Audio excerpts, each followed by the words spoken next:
can be extremely encouraging to know that when you take your medicine, you're going to be able to lead your best life, as opposed to when you haven't taken your medicine, you can't lead your best life. Some of these modern medicines are really quite sexy. They're amazing, the things that they do. They're quite incredible. And we're no longer using the blunt hammer for the brass screw in the mahogany.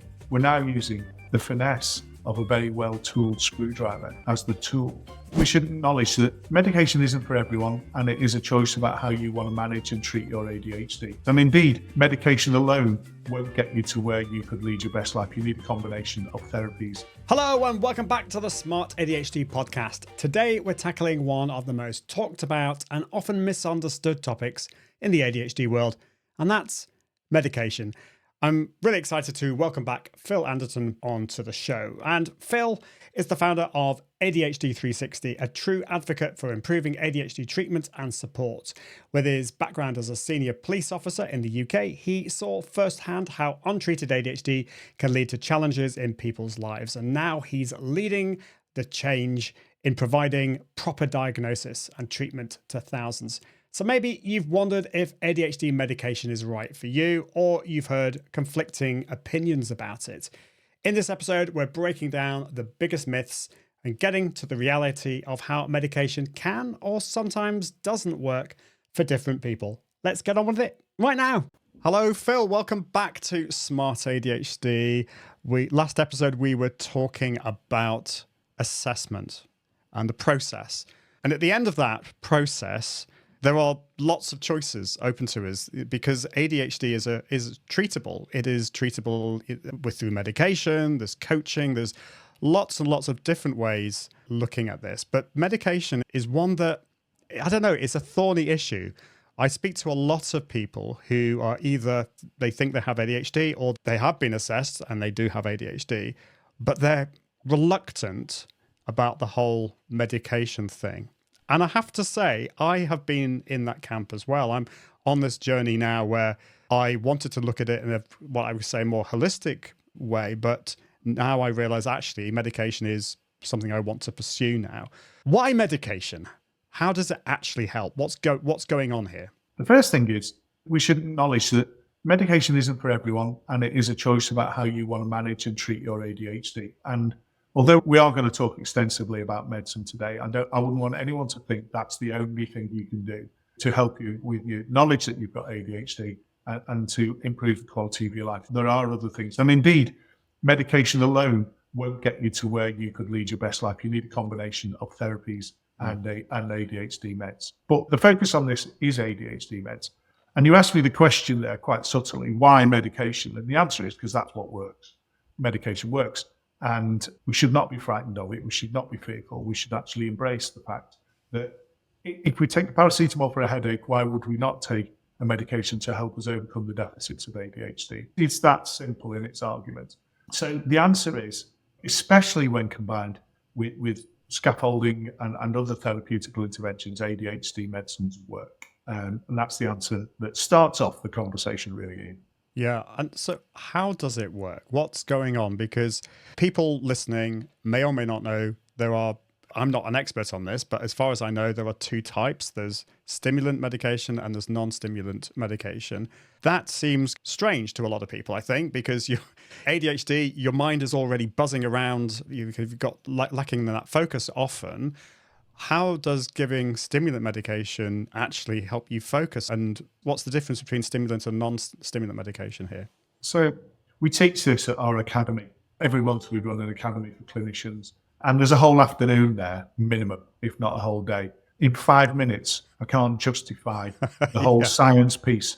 But it's all down to the pathways in the parts of the brain that we're talking about, the prefrontal cortex, which is the forehead for want of a description. The pathways in there are our nerve box, our control room for everything that happens. There's a great clinician, Professor Tom Brown, who works out of California now, used to be at Yale University, an extremely learned man who we're privileged to have as a friend and colleague. And he describes the brain as an orchestra. And imagine that you've got the world's best timpani, the world's best strings, the world's best brass, and so you've got the best players, you've got their best instruments, and everything's ready. But the conductor, which is the part of the brain that we're talking about with ADHD, is tone deaf and can't understand anything. Doesn't matter how good the instrumentals are and how good the whole piece is. If we conduct it wrong, we're going to have a cacophony of sound as opposed to a beautiful piece of music. So what's going on in the ADHD brain is the conductor isn't working properly. So you could be really bright, really artistic, really clever, mathematical. You could be great with language. But if your conductor, the prefrontal cortex, isn't working properly, you're not going to be availing yourself of anything. You're going to have that cacophony. Now, to get it working, what we've got to do is recognize that the chemical dopamine that runs in on synaptic processes and helps the synapse work properly is not at the optimal level. So we have a dopamine production or absorption or use of deficit.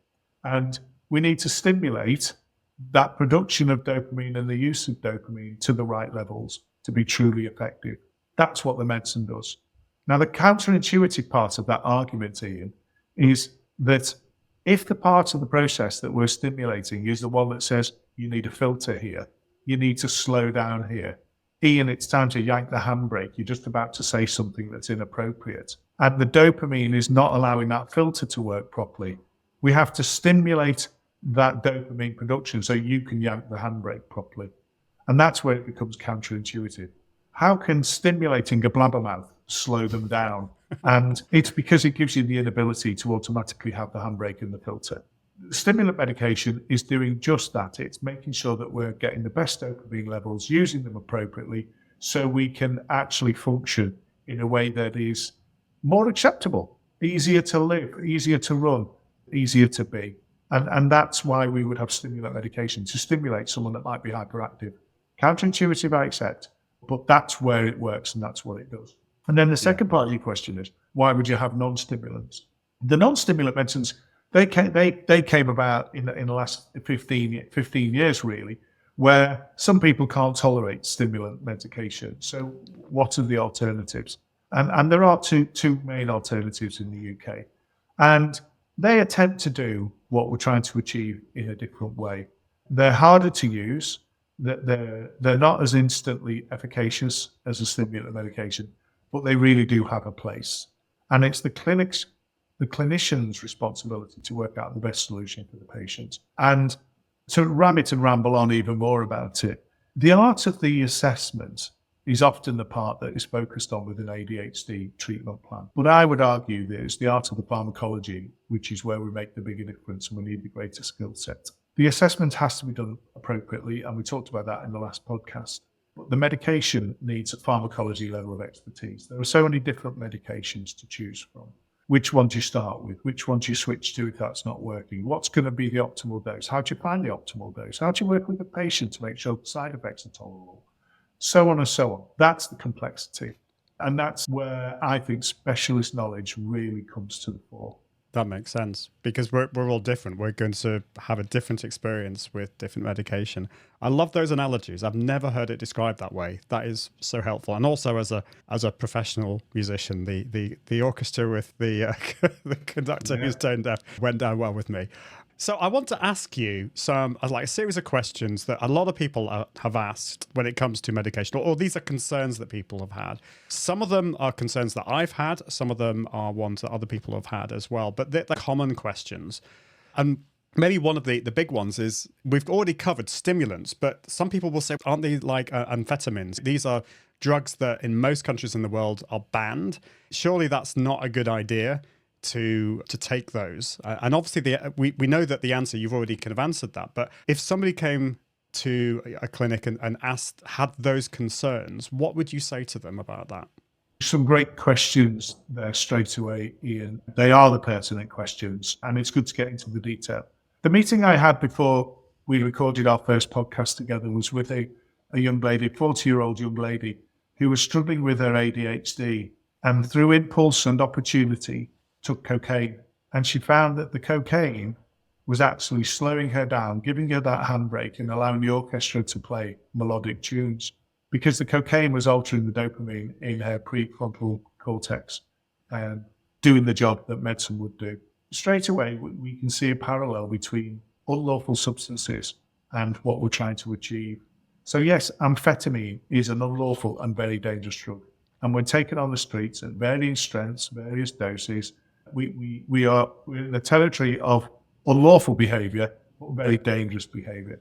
Now, if you take amphetamine and turn that into a medicine and you produce that to high medical standards and put the controls in place, it is a controlled drug, and you tweak the compound so that it becomes more accessible and safer for the patient to use than snorting it up your nose or popping a pill off the street, you start to see the benefits of what that chemical can do, but with safety controls around it. If I give you an example, long-lasting, longer-acting, prolonged release amphetamine is an incredibly safe medicine. It's made safe by the pharmaceutical industry. If you go to Camden Law and buy £20 worth of amphetamine, you don't get any of that control around it. I would much rather see a patient taking an amphetamine-based medicine that has been produced to be safe and administered safely than them refusing medicine and relying on alcohol, snorting stuff up the nose and buying tablets from a dealer at the side of the road. Yes, the core chemical base might appear to be the same, but from that moment on, there's no parallel between the two. And we have to, and we should accept that for decades, speed has been used appropriately in society, and now it's being used appropriately in medicine. And we shouldn't run away from that debate. Yeah, that's really helpful. And I think this is a concern that a lot of people have. And I have to admit, it's a problem that I've had. I've always been the idea of taking illegal substances into my body. I've always been like against that idea, and and then the idea of actually taking them myself. The point is that these are controlled, they're tested, they are safe. They've had decades of this testing, and so that's such a helpful thing to remember, I think. Now, the other thing that I hear some people say, and this is probably an older thing, we're maybe going back 10, 20 years ago, but people of my generation remember kids who were being diagnosed with ADHD and then given these medications and then saying that they turn into zombies. And that's how they remember ADHD boys in their class. They take the medication, they turn into zombies. Now, I don't know, I don't remember any of that, but that's what some people, that's their concern. What would you say to that? If we go back to when those stories first started to percolate, the most available medicine, then the one that most people have heard about, is Ritalin. That was one of the former medicines. And if we liken to an analogy again, if I may, Ian, we've got an expensive piece of mahogany, the human body, that's the parallel, expensive and rare. We've got to get a brass screw into that piece of mahogany to make an effect. If we take a lump hammer to that screw, we're going to bend the screw and burst the wood open. We need the finesse of a decent screwdriver with a craftsman to put it in.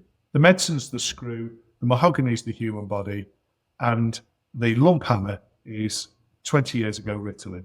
As a medicine, it was crude, it was blunt, and it wasn't sophisticated. And boy, have we moved on. We have massively moved on with medicine.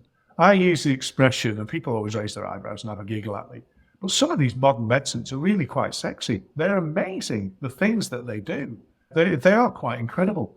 And we're no longer using the blunt hammer for the brass screw in the mahogany. We're now using the finesse of a very well-tooled screwdriver as the tool. The modern medicines are very accurate to use.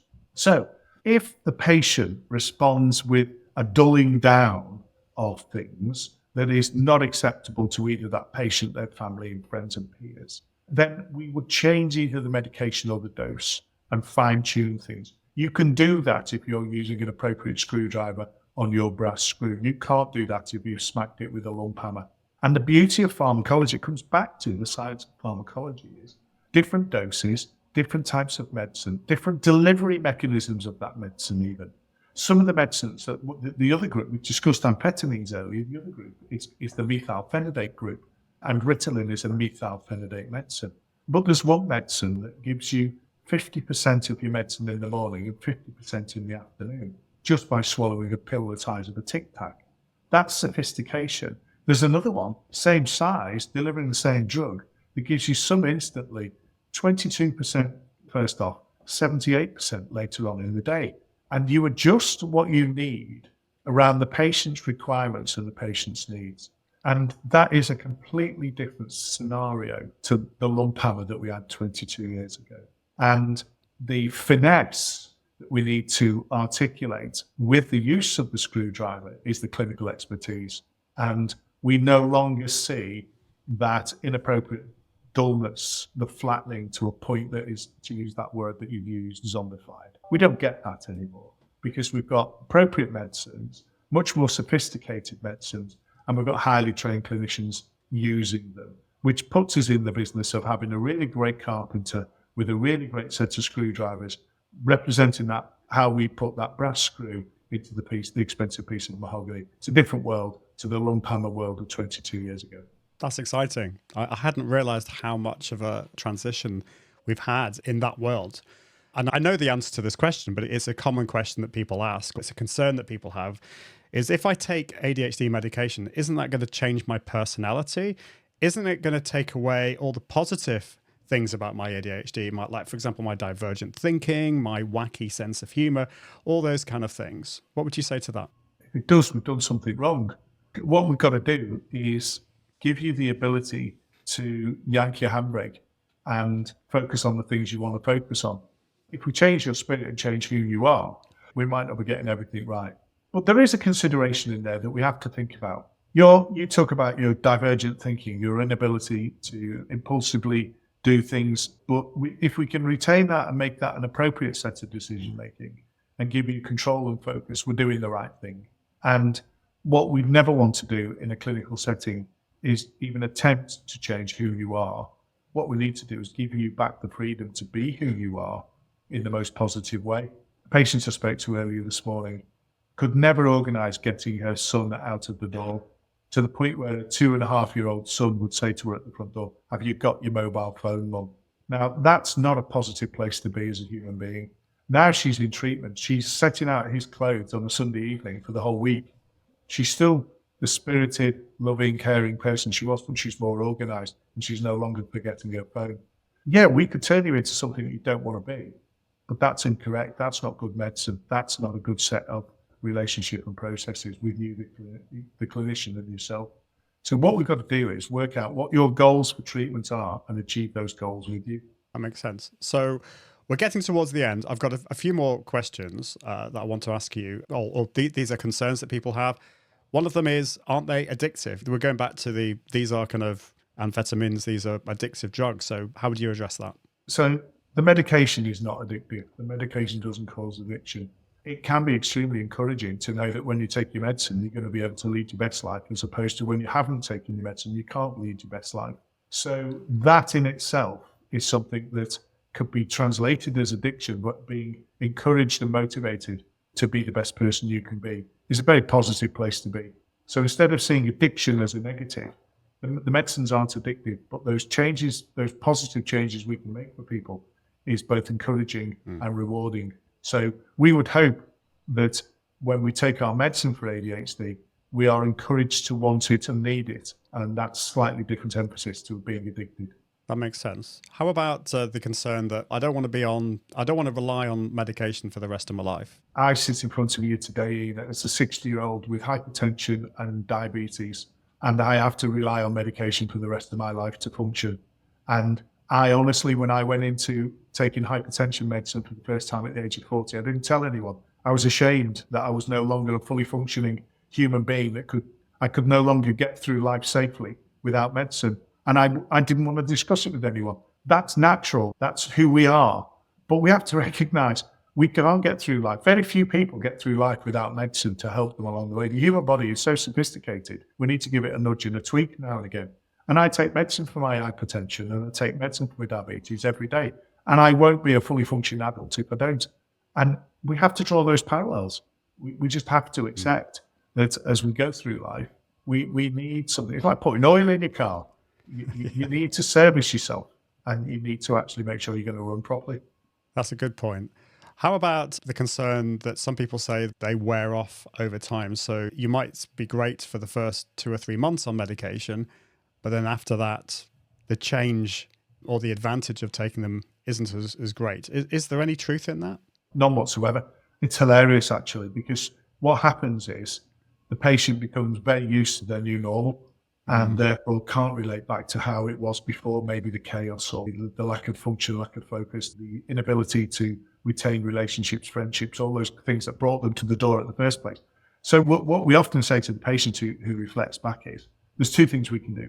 Is we can show them their life before medication, and we've got diagrams and charts of where that was, and so that's where you were. Do you think that's where you are now? No, not really. So has it worn off, or have you got used to things? Or alternative, the patient puts you, take a week off your meds and we'll reconvene in a week. And within 24 hours, they come back and said, can I have my meds back, please? Because we get used to our new normal. It's a new baseline. And why would the human body want to anchor itself back on all of those struggles and problems we've had when you've now got this new euphoric position of being able to lead your best life? Let's try and forget what we've had before. But in doing that, we can lose sight of the struggles that we had. And sometimes you just need to remind people what it was like before. That's so true. And then the final concern I think a lot of people have is the cost. Okay, if you're going through the NHS, maybe that's free, but parts of the world private, it can be very expensive. And I know that how I answer this question, which I've been asked before, which doesn't put it down, it's still a very valid question. How I answer this question could be flippant. I'm not being flippant, I'm being honest here. If your dog needed medication that was going to cost you £100 a month, would you put the dog down or would you find the money for the medication? And to a person, they said, we would find the money for the medication. Your child needing that medication is as important as the dog. Have you got Sky Telly? That's going to cost you the cost of your medicine. Do you buy a Costa coffee or a Starbucks? At £3.50 for a Starbucks, that's the same cost as your daily cost of your medication if you're buying it privately. If you're fortunate enough to get it on the National Health at £9.80, £9.90 per prescription, you're in a very fortunate position. I would say to any human being, why would you not invest £3.50 a day in yourself to be able to lead your best life? Now, in saying that, Ian, the flippancy is, I do know there are people that believe they can't afford or genuinely can't afford that medicine at £3.50 a day. I get that. I understand that. I'm not being flippant about it. But that's why in England we have the national health system. That's why we have a whole system that's supposed to be free at the point of need. And we can re-access that for people and help them by working with GPs to actually get them their prescriptions on the NHS, even if they've gone privately for the diagnosis and assessment. So I wouldn't want anybody to be put off by the cost of medication against changing your life. Great answer. So we've just got less than 1 minute left, unfortunately. But how do we manage those expectations? You've mentioned there's different medications. What are we going to expect when we start to take that medication on the first kind of week or so? The first week or so, you're predominantly going to be on a sub-therapeutic dose. So this isn't going to be unlikely to be the dose that's going to be the game changer for you. But you will be testing to see if you can manage it and manage the headache, the dry mouth that you'll get at first. And as long as we can, we then proceed from week 1 into other medicine doses, or switch the medicine if we're on the wrong type. So it's a period of experimentation that's being led by your experienced and specialist clinician. Go with the flow. That sounds great. So many other questions I wanted to ask you, but we are out of time. I really appreciate all your time and your answering the questions. All of the links will be in the show notes. ADHD360.com, is that, or is it .co.uk? What's the website? ADHD-360.com. Yeah. That's where you need to go. Thank you so much, Phil. We are out of time. Thank you so much for plugging us into your ears or watching on the YouTubes. And until next time, I encourage you to be smart with your ADHD. Toodaloo.